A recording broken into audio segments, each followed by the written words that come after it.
This is a Religion Media Centre briefing, which is available on YouTube and all major podcast platforms.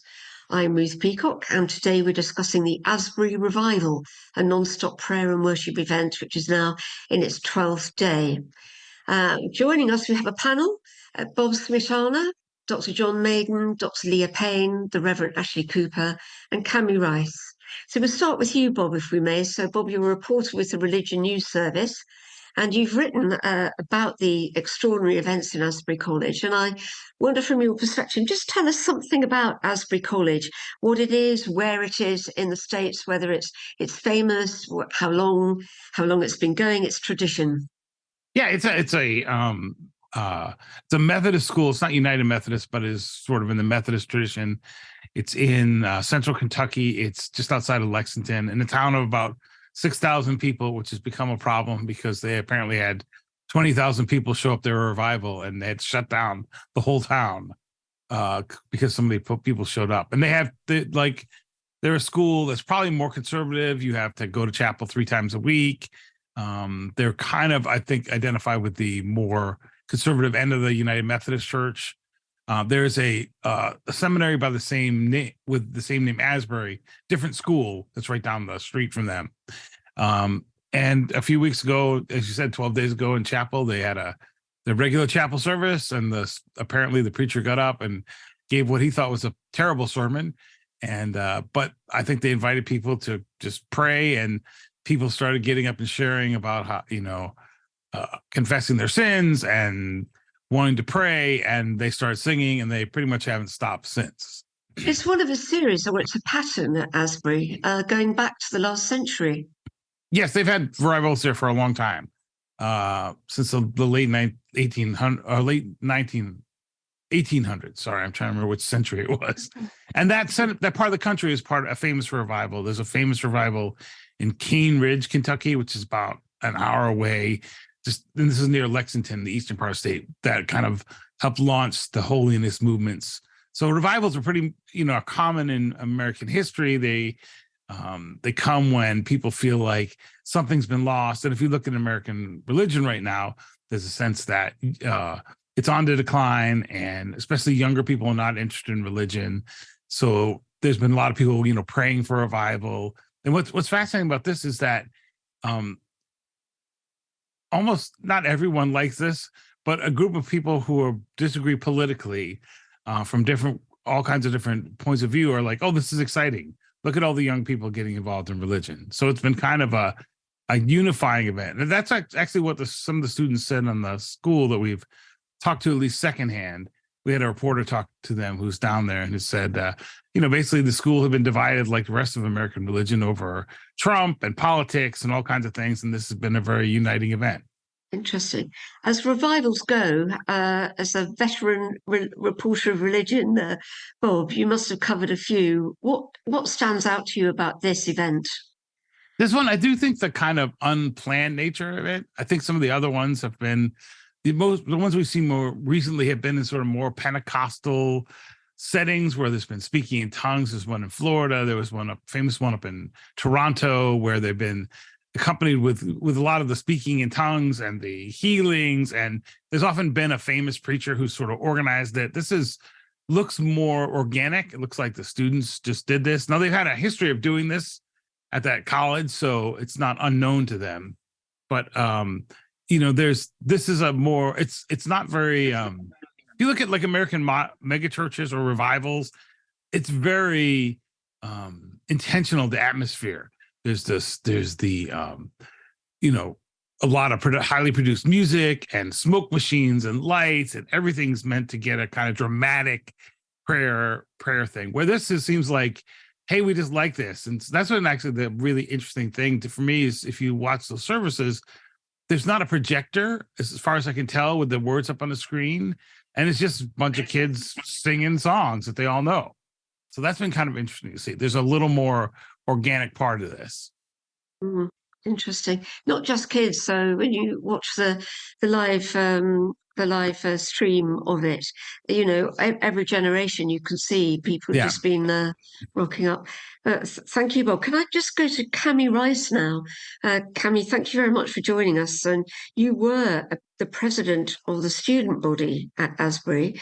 You left there about 20 years ago, I believe now. And when you were there also was a revival. Did you take part in that revival yourself? Yeah, I did. I think one of the reason that was in 95, the reason that isn't mentioned, referenced so much is I believe it officially started somewhere else. And there were some students who came to speak to us during our Holiness Conference week. And then I got to see, the experience of what began of confession and prayer and things that began really as something for our community. And I think that's been one of the things I've been watching here is that at that time there was confession, but that happened within a community. And that wasn't something that really would have made sense for outsiders to be part of. And at the end of that week, I was on a leadership conference. We went to Taylor University and kind of saw the same thing break out there at that time in their chapel as well. And there was a point at which it didn't make sense for us to be there anymore because it was for their community, was my experience at that time. Had you had a charismatic experience before your revival, or was it your first experience? Previous, a few weeks or months prior to this beginning at Asbury, there was a vineyard movement, Toronto Blessing stuff that began and kind of traveled to our town, and it was actually quite divisive on campus. There was a lot of different opinions about what was going on, and I didn't participate in that. And in the end, I didn't feel like that was something I should do. And so when our experience on campus, it was in contrast to that experience. That felt much more unifying when it happened in what felt like a more organic way on campus at that time. What is it about Asbury that lends itself to these revival gatherings? I think that who's to say, but I think that there is the school. I mean, the motto of the school is academic excellence and spiritual vitality. And so there is a real effort to marry those two things that it's not academics are in their own silo and spiritual vitality and the word spiritual vitality are good words. And that those two things go together. And so I think there is there's a sense that the school is open to that and not afraid of it, I guess, of revival. Charismatic, at least in my experience, wasn't even exactly the right word in terms of, what I've been exposed to, the way that term is typically used. There's still a bit of headiness to it that might not always be the right word to mark other more charismatic experiences. The college itself, where does it sit within Methodism? We've been hearing about the split between the more traditionalist Methodists and the more progressive Methodists. Where does Asbury fit in that spectrum? Yeah, and I can't. I'm not a Methodist myself, so I can't really speak to that question directly. What I can say is that the school is Wesleyan Arminian Holiness tradition, so it's not really a Methodist school. It's a multi-denominational school. There are students from all different strains and faculty from a variety of denominational backgrounds. But the schools, our Christian theology classes come from that tradition. And the seminary across the street certainly trains a lot of United Methodist pastors, but it is not only for United Methodists. Okay. Now, recently, I believe you were on a leadership call with the current leaders of the college. What was said at that call? Were they concerned about what was happening on campus? So the call was a prayer call with alumni on Saturday. There were over 500 alumni. We found out about it the day before. of all ages. The school had been organizing the alumni office since the pandemic began. We had started having weekly prayer calls, and then they shifted those to monthly prayer calls. So this became an extension of that on Saturday. I think what was significant is just there was a great sense of humility. The president asked for 3 specific items of prayer for the community and for the leadership, and for where they felt things were shifting. And I think all the leaders on the call were the humility that is being expressed publicly was expressed in this more private meeting, just wanting to steward what they're part of and not wanting to profit off of it. In fact, some fundraising calls that would typically happen in February, they had stopped those because they didn't want to appear to be profiting off of the attention on the school. But they've decided that today is the last day, and they're going to close it down after the event at 2 p.m. your time this afternoon. Did they discuss that on the call that you were on? I think a little point of clarification is it's not exactly being closed down. They're closing it to the public and focusing on, I think it's open to students, not just Asbury students, 25 and under. So they're shifting the on-campus focus. I think all that was shifting around in the midst of on Saturday of their decision about live streaming in order to reduce the burden on the town. Not everyone in the town is part of the community. And that has created challenges for people who live in the town, the influx of traffic. So they were in the midst of making those decisions at the time that we all spoke. Thank you. Thank you very much. Can we move to Dr. John Maiden? John, you're from the Open University, where you're head of the Department of Religious Studies, and you've written about contemporary Christianity. I just wonder if you could help us understand what exactly this experience is. What happens in these revival meetings? I mean, you look at the live stream and there are people who are swaying. There's a lot of movement. There's a lot of singing, repeating the same phrases. There's praying. There's quite quiet speaking in tongues. What goes on in a charismatic meeting like that? Thanks, Ruth. First thing I should say is I've not been to Asbury, so kind of like you, I've been watching it with a lot of interest and reading accounts of it on social media. If we take a step back, thinking about revivalism in the broadest possible sense, these are corporate events that have through which evangelicalism originates, really, and it punctuates evangelical history over 300 years. They're times of intensified religious experience, repentance, devotion, and often they go with reports of supernatural occurrences, perhaps healings or deliverance, speaking in tongues, those kinds of things. So there's a charismatic dimension. There's often been a charismatic dimension to evangelical revivalism. What I think we're seeing, or what I've seen of Asbury, is a very low key. I think it's very low key, and it shows, I think, the ways in which charismatic patterns of ministry and worship have just pervaded evangelicalism and almost become the norm. So I don't think the people at Asbury, I don't think the student body at Asbury or the faculty would see it as a charismatic revival.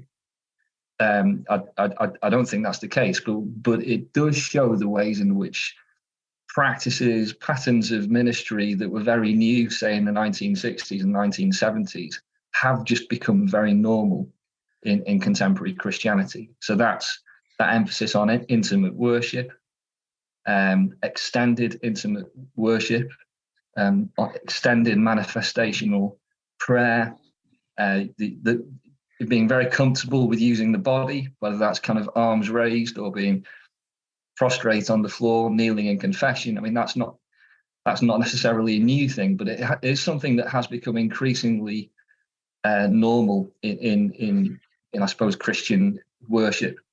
So I think at Asbury, it's a low key, very intense, charismatic style that we're seeing, where people are reporting really experiencing the presence of the Spirit, experiencing a profound sense of peace and of joy. I mean, all this is all very subjective, of course. Different people reporting different things. But you're describing it as a kind of an illustration of charismatic Christianity, quite recent charismatic movements. How does it compare with the kind of 19th century revivals, even in this country? What's the difference between the old time revivals and what's going on that you can see in Asbury? Is it speaking in tongues? Is it the healing? Is that what makes the difference? So a lot of the 19th century revivalism that you're probably referring to is almost kind of pre-packaged and kind of it's organized and it's marketed, whether that's with healing evangelists or whether that's with evangelists like Billy Graham. There's an expectation that someone's going to come to town and there's going to be a revival. What's interesting about Asbury is, I think Bob has kind of alluded to, is that it does seem to be a kind of, I suppose, almost a kind of an older model of revivalism. And perhaps that's something also that is part of the kind of DNA of Asbury. Whereas it's something that does seem organic, it's something that seems quite sudden, it's something that does seem to be spontaneous. And you could compare that, I suppose, you could also compare that. There's quite a sharp contrast with some of the recent charismatic revivals, quote unquote, that we've seen. I'm thinking like the Lakeland revival with Todd Bentley in 2008. You know, you had 10,000 people descending on Lakeland, Florida nightly. It's a very charismatic figure at the front and loud music and all the rest of it. That was a very different event. What's happening at Asbury is much lower key. I think it fits that kind of longer tradition, perhaps, of evangelicalism going back to the 18th century of quite sudden, spontaneous revival moment. How do you explain it? Well, that's probably a question to ask a number of decades from now. I think those kinds of, it is much easier to answer those questions in retrospect. I think what you can say from a historical perspective is that often revivals do seem to occur at moments of perceived cultural and religious crisis. So in the 1960s, and when I've written about the charismatic renewal, but sometimes called charismatic revival, it's a time of perceived social, political crisis, of geopolitical crisis. And in the early 60s, this anxiety over the Cuban Missile Crisis, for example, what's going on in the Cold War, but also a sense of Christianity being in crisis.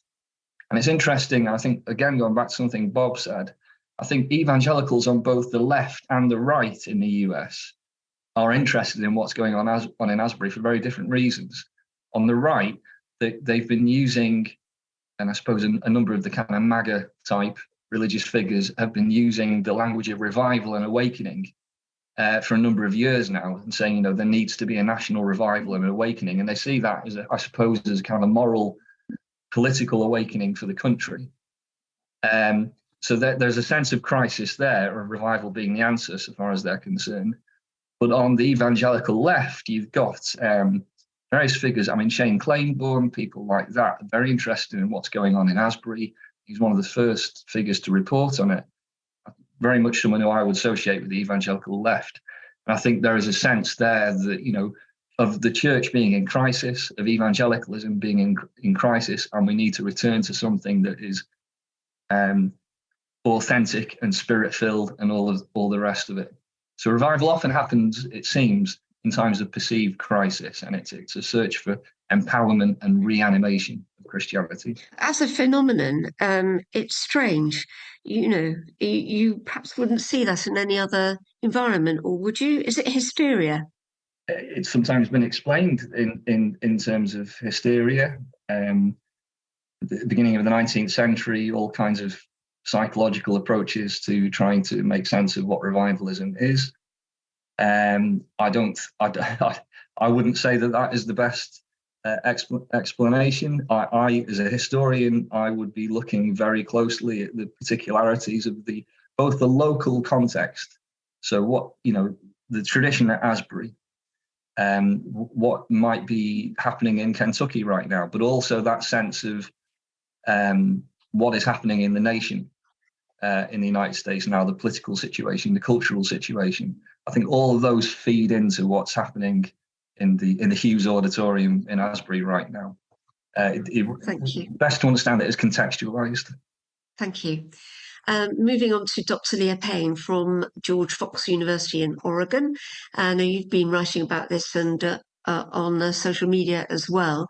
I suppose the question is, just picking up what John was talking about there, how you understand what's going on. One particular question is there a connection between this and what happened on Capitol Hill a year ago? The symbols of Christianity that were used on Capitol Hill, the prayers, the dances, the preaching. Can you see any similarity at all between those two phenomena? That's a great question. I think I'll answer that in terms of how it's like and then not like what we might see on what we saw at the Capitol riot in the United States. In some ways, it's there are some overlapping practices.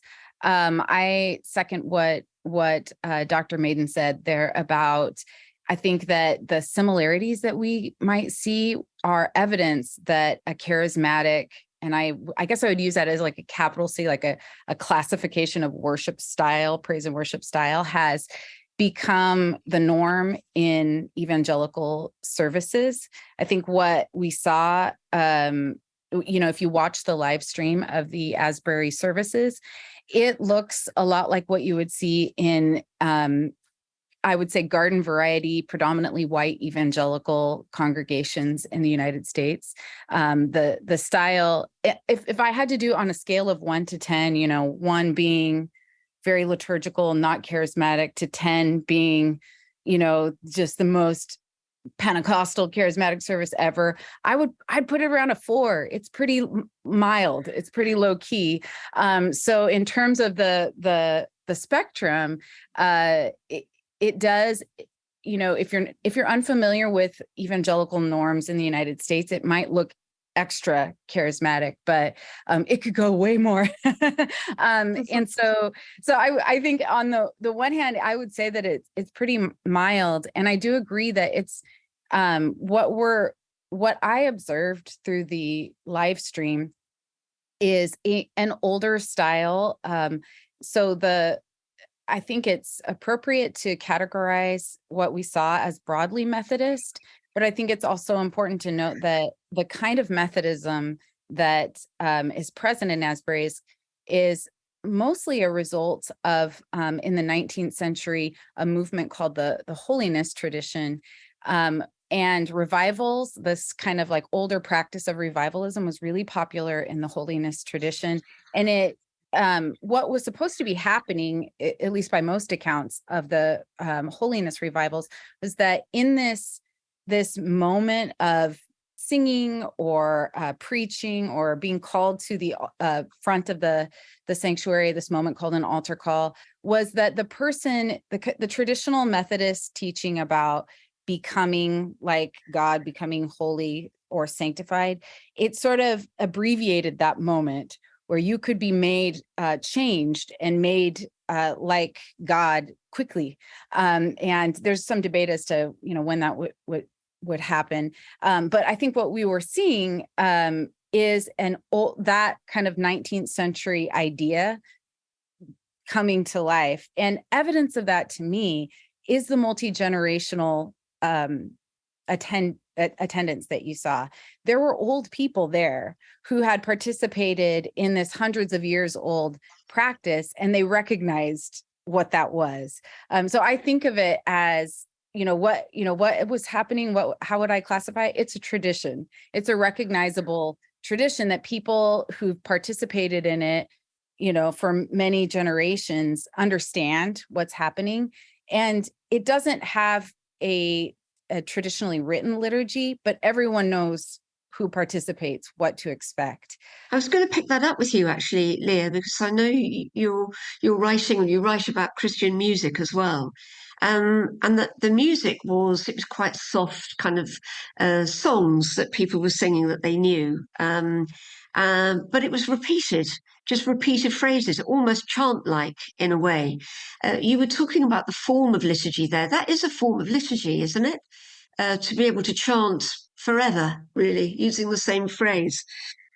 Yes, absolutely. That's a really standard part, and something that is often, I would say, lampooned by folks who find it to be sort of strange. But that is a really a traditional move where you sing a simple chorus again and again and again. And the place, Asbury or Wilmore, Kentucky, was the site of kind of the birth of an entire movement of, it was one site, one place, where a group of young people began singing popular music, simple songs, and so this location is a well-trod site for doing this kind of simple chorus singing that is repeated over and over again, sometimes for hours. But I would say, to your point about the Capitol riots, that style of, like, the ultra charismatic style, I think there are overlaps, between these communities. And I think evidence of that is that there were lots of folks who were enthusiastic Trumpers who had charismatic worship styles, who have wanted to participate, who have been very openly supportive of what's happening. So it's not, I wouldn't say that these two groups are like entirely distinct. There are overlaps between these communities, but I think the low key nature of the worship service is from an older tradition. Can I ask you what the impact of this you think is likely to be? You mentioned in one of your tweets that you've taught about religion in the States and how revivalism profoundly shaped social, political, and religious landscapes of the nation. What do you think will be the impact of the Asbury revival? Wow. Well, the short of it, I think I would say we'll have to wait and see. But a longer response would be that revival, because that moment is so powerful for the people who are there, it is often used to harness toward political or social ends. So it could be, for example, in earlier generations, trying to convince the American public to adopt a teetotaling, so the prohibition of alcohol. There were many revival meetings and hymnals where people created songs meant to convince the public that alcohol should be banned. It didn't last forever, but it was for a while. And then, in later generations, there were revival meetings meant to stoke American patriotism, meant to stoke enthusiasm for American democracy. And so, and then, of course, famously, very recently at the Capitol riots, you recognize these kind of revival forms. And currently right now, even after the Trump administration, there's a whole revival crew who tours around the country with these revivalist practices aimed toward a multiplicity of political ends. So I think it's an American tradition that is frequently used for American politics and international too. We're not the only ones. Yeah. Yeah. Well, thank you. So neatly, that leads on to the Reverend Ashley Cooper. Thank you for joining us from Cliff College, the principal of Cliff College, which is a Methodist college in Derbyshire. I suppose the first question to you, Ashley, is could it happen in the UK? Well, That's a really interesting question, isn't it? I think the culture we inhabit here is very different. The political culture is different. But I do sit here recognizing that our current vice president of the Methodist Conference has set his theme for the year of praying for revival. So we live as a Methodist people in the UK with one of our senior leaders saying what we need to do as the Methodist people in the UK is to pray and seek revival. And we're not going to pray and seek for something that is impossible, I hope. So we have to believe that if we're praying and seeking, God can do, could do, will do something in our midst. And I guess I've been part of that evangelical tradition in the Methodist movement most of my life and ministry. And I've spent much of that time in amongst people where the language is of praying for revival, both in the life of the church and in the life of our nation. And you hear the rhetoric now of our nation needs revival more than ever. Is it more than ever? I agree. Our nation needs a move of God, absolutely. But I think in every generation, there are those requirements for a move of God to shake us and to revive us personally. When people seek revival, what are they after exactly? Are they after the kind of effervescent experience on display at Asbury? Is that it? They want the experience?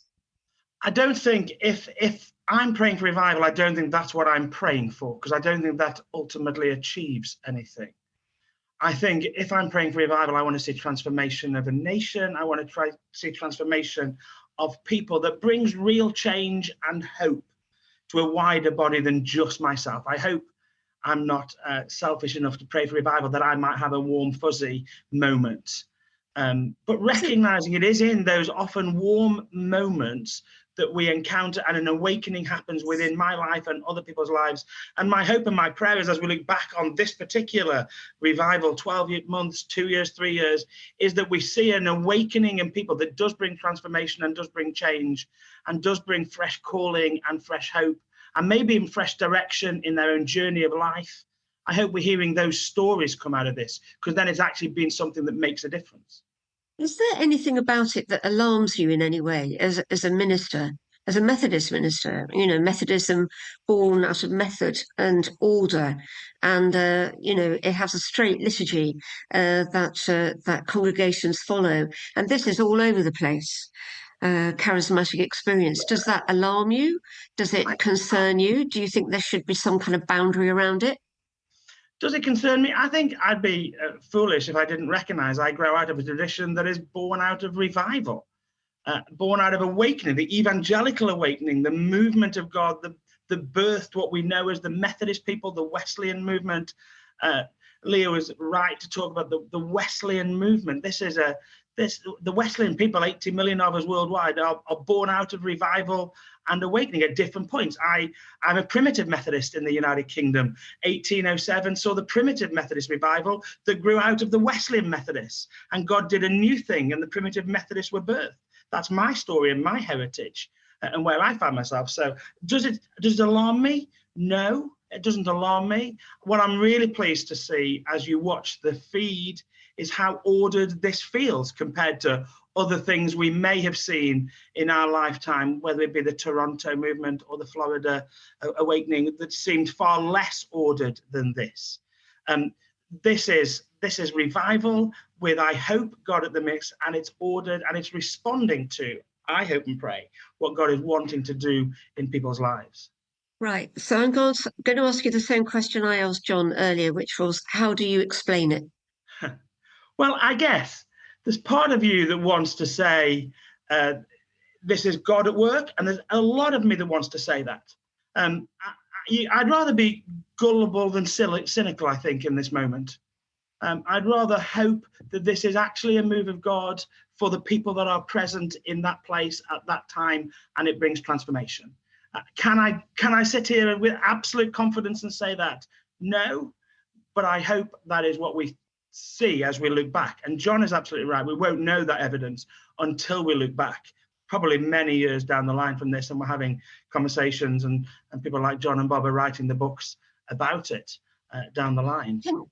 Could you just explain what is meant, though, by this is God doing it? What What do you think happens? God out there enters a human being and they become out of control. Is that what happens? I don't think you're seeing out of control in this context. That may be the story of other revivals, and I'll accept that. That may be how it appears. I don't think that is happening in this context. And maybe that's because it is Methodist, and it is Wesleyan, and it is ordered, and we are a people who like method and order and liturgy. I get that. But I do think there are times in the church's history where God acts. I wouldn't be a Methodist minister, an ordained person, if I didn't believe in the supernatural nature of God at work amongst us and the ability for God to enter us and to bring an awakening alive within us. And I long for that in people, and to see that happening in young people in Asbury is actually really exciting. This isn't predominantly an older generation. This is a younger generation. This is the generation the church struggles to engage with. And particularly here in the UK, we struggle to connect with those in their 20s. And to see God bring in an awakening, I long for that within 20-year-olds in the United Kingdom. I long for that. So one final question to you then. I just encourage the panel to come back and ask questions of each other. So for you though, Ashley, so you're the principal of Cliff College, Derbyshire. Yeah. And so we have this event in Asbury College that's gone on for 12 days. What does a principal do in that circumstance? If you really believe it's an act of God, and you are kind of required or feel compelled to end it now because of the confusion in the town and the fact that the students can't do their studying properly. Are you stepping somehow, in your words, into the mind of God to say, right, that's enough, 12 days, that's it? What would you have done? I'm thankful I'm not somebody who has to make that decision. But I'm conscious, Acts chapter 5, I'm not wanting to preach here, so that's fine. But I think to put this into context, Acts chapter 5, we read about actually, therefore, in the present case, I advise you, it says, leave these people alone, let them go. For if their purpose or activity is of human origin, it will fail. But if it's from God, you will not be able to stop these people. There is the sense of, we might want to put a boundary around, but if this is of God, just the fact that maybe the Hughes Auditorium is no longer available, I don't think will stop what God wants to do. It will naturally spark somewhere else in another context and in another place, and God will do what God wants to do. Interestingly, I wish we were having this conversation 2 weeks today, because I'll have just got back from Asbury, where Wesleyan theologians from all around the world are meeting in Asbury next week. The 1st to the 5th of March. So it will be really interesting, because it's the Wesleyan Theological Society are meeting for their annual meeting on the Asbury campus. So I'm no doubt that the many Wesleyan scholars, theologians, as we all gather at Asbury next week, will be reflecting deeply on what God is doing with the Wesleyan people in this moment. And I'm excited to hear those conversations in context at Asbury next week. And 2 members of Cliff, myself being one, will be there next week. Thank you. Well, I encourage you to have a conversation with each other, as I think you all know each other anyway in the background, but perhaps I could just provoke the discussion to start with Leah. Going back to your comment about politicians nicking the idea of revivals in order to gain political support. Is that a conscious or unconscious thing in the States? Oh, wow. That's such a great question. And I want to answer it, and then I want to hear Bob too about talk about it. But I would say that it's both. I would say that, many people noted that, for example, Donald Trump was harnessing a kind of revivalist fervor in his campaign. And then throughout his presidency, he would hold these huge rallies. And often would court a lot of the charismatic and Pentecostal musicians, predominantly, but not exclusively white, to come and support his work. So Donald Trump is by no definition a Wesleyan or any sort of recognizable kind of like evangelical type. But I think he intuited something about that revivalist form.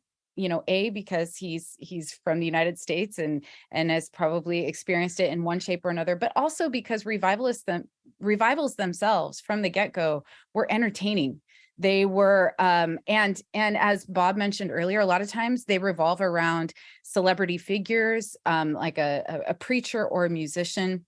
And so I think that there's some affinity there just in terms of the form. So for someone who sees the opportunity, I think they can be really effective tools. I think what we saw, and I use this not in a derogatory word, but what was going on and what has been going on at Asbury, I would classify as amateur. For the love, right? This is not a professional class of people doing this.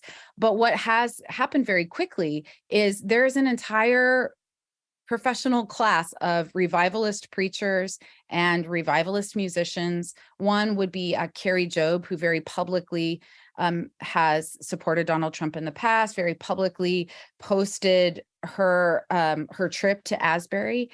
And so, I mean, I'd love to hear Bob weigh in on this, but I think one potential reason to draw some boundaries around it would be that there is a professional group kind of descending on this group of amateurs, and that may or may not be what they would like to see happen. But I want to know what Bob thinks.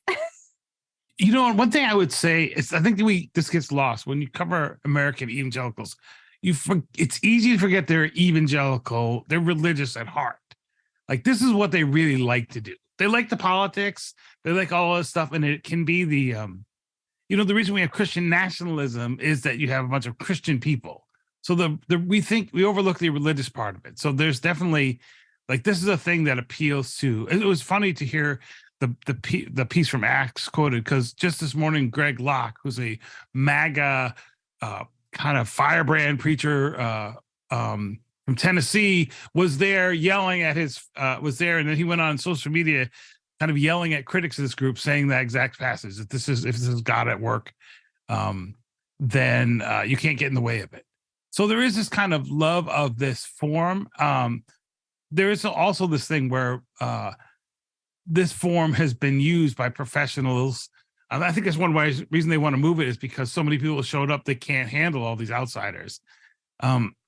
There is this kind of Donald Trump, Jeff Charlotte, who's a journalist here in the U.S., has described Donald Trump as a prosperity preacher. And I think that's exactly right. He really uses the revival prosperity tool pretty well. And the January 6th people did this. They were singing beforehand, they were singing this popular song, "How Great Is Our God," as they were walking along. So there was this kind of, there's a common form of religious experience that folks have from a number of different points of view. So you can see but because they're all, the thing about this evangelicalism, it's very experiential, it's very activist, it's very wanting to experience God in the now, and then using that to propel them forward. So I think what we're seeing, what perplexes people, is seeing evangelical people doing the things they do all the time. Like, these kids have probably been at camps that do this. They've probably been at like denominational events that do this, not around the clock, but this kind of singing and praying and sort of what they would call a mountaintop experience happens all the time. It's just we don't see it because we see the politics of it, or it doesn't happen when it's a giant group together. But there's been a group, what is their name now? Now I can't remember. There's a big youth group that every year, and their name has just escaped me, but they fill out stadiums with 30,000 college kids singing worship songs. It's just a day or two. So, but these things happen all the time. We don't see them, and and because evangelicals are such a large part of American culture, they also have the political side to them. I do think there is. I'm thinking of things like the International House of Prayer, and 24/7 prayer, which is these are kind of charismatic style movements that place this emphasis on extended singing and extended worship.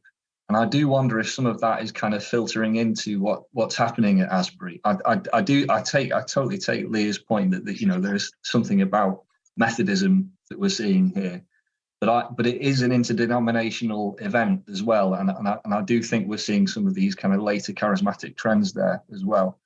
But a question I had for others was, what is happening at Asbury tell us about this Generation Z, if you like? Is there a kind of pushback against hype? And is there a kind of pushback? I mean, it's very much seems to be a student-led, organic moment. Is there a pushback there against kind of charismatic leadership or kind of religious power? I'm just thinking of all these examples of high-profile examples of spiritual abuse. And is there something here of the students looking for a different mode of leadership and a different style or different pattern of worship in response to that? I would just say I agree with John. I think this is saying something very clearly about the generation that is coming through, and they're wanting something to be very different to what they may be inheriting from us. I think that absolutely that abuse of power, that kind of getting rid of all the big name culture, I think is a shift. It's a massive shift for us in the UK. Those big names have all disappeared from British Methodism, from the charismatic movement, and you can't name those folk now in Britain. You used to be able to name some of the great mega leaders. They're just not there. You used to have big mega worship leaders. They're not there. There's something about the grassroots and faith coming from down and up rather than up and down, I think is actually really happening. And it's great to see that happening at Asbury, which is why I'm less cynical than I might be, because I think it's coming from the right place. You know, one thing that this reminded me of was the early days of the Occupy Wall Street movement in the US, where there was a rejection of the kind of traditional celebrity leader, and also there was clearly a financial component to it. And one of the things that, at least in the United States, these very high profile worship leaders, this is a big business as well as an act of devotion. For example, some of the worship leaders who tour the United States, they tour, it's a concert series. They tour, the tickets can cost anywhere from, I don't know, around $55 US to almost 200. And so the idea that these college students are deliberately rejecting the form that has been very powerful and profitable over time, I do think that there could be something, whether or not that will be en masse is yet to be seen, because they're also embracing the kind of traditional forms of mass media communication that facilitate those things. Like, for example, one of the major reasons why we're talking about this is because it was spreading very quickly on TikTok and other platforms, news of it. But I do wonder if there's some sort of response to maybe an overload of the model that has been really popular for a long time. Thank you. Julia, you've got your hand up. I think we can go to have one question. Hi, thank you. So I haven't watched the live stream, but obviously I've been aware, because I'm a working journalist, of what's been going on.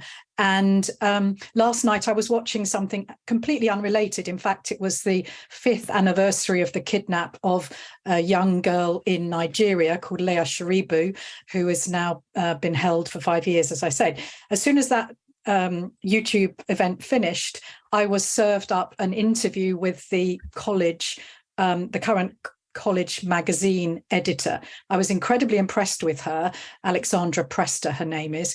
And then I quickly looked her up, and I found a very interesting thing, which is really what I want to throw in about this whole music thing.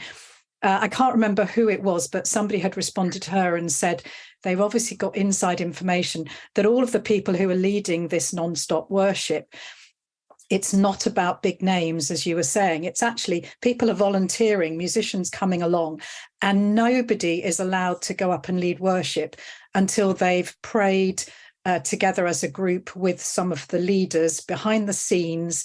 It's not about them. It's not about their ego. It's about them coming in service using their musical gifts. And I was actually quite impressed with that, because, again, that was coming away from this whole thing where, we all know that you can whip up hysteria by the use of loud music and lights and all the rest of it. So I just wanted to really throw that in. I don't know where other people may have more information, but I also thought it was fascinating. I was being served it, having had no connection whatsoever, just happening to be on YouTube. Thank you. Andrew? I was interested in this because the only time I remember being zapped by the Holy Spirit, it was a very low-key occasion. Didn't exactly take, but that's another matter. There's something going on there. But the comparison with Occupy Wall Street, does the team think that this is one of these small things which suddenly resonates because it hits a cultural moment, if you like? In the chat box, I suggested that it was kind of the punk rock rebellion against the grotesque excesses of the stadium rock of the big professionalized, your Paula Whites and so on. The fall of Hillsong, the other big music thing, right? The Hillsong is the ultimate in power and experience and celebrity and those songs. But these kids know all those songs, right? They know. The fascinating thing to me is these kids are singing these songs by heart, but they're not. There's none of the kind of all the celebrity excess. So I wonder if there's something about the end of Hillsong's or a collapse of Hillsong that they're taking something that Hillsong propagated, this kind of singable, entertaining, catchy music, and using it for their own, using it to get the experience without all the celebrity. Just to go back to your earlier question about what it is about Asbury that sort of sets the tone perhaps for this, I do think there's a strain at the school that our faith is not just for ourselves, it's also for serving outward. And so that adds to the hope that this awakening, revival, outpouring is for others. Ultimately, I think there is critique about how quickly that happens. Some of the questions about the authenticity of it is, well, where's the fruit, or how are they going out and serving in the community today?